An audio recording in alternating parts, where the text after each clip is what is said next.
এবং তারা বক্তৃতা দিতে চায়। এটা বাংলাদেশে এখন একটা প্রচলন হয়ে গেছে।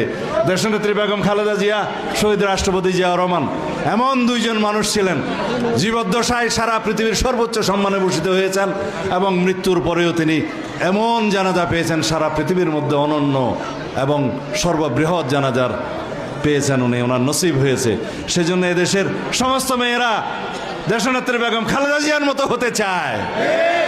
এটা আমাদের অহংকার। ইনশাআল্লাহ তুমি বক্তৃতা দিবে? দাও 1 মিনিট। হ্যাঁ, তুমিও দাও।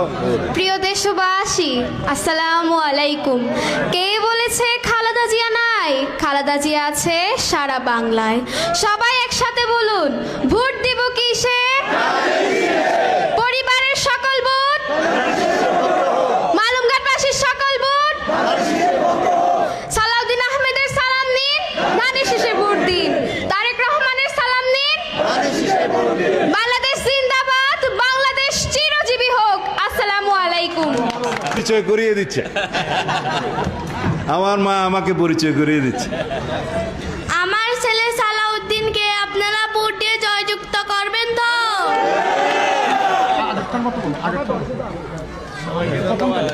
দেশনেত্রী বেগম খালেদা জিয়া সত্যি আমাকে সন্তানের মতো স্নেহ করতেন, আদর করতেন, ওনার পুত্রই মনে করতেন।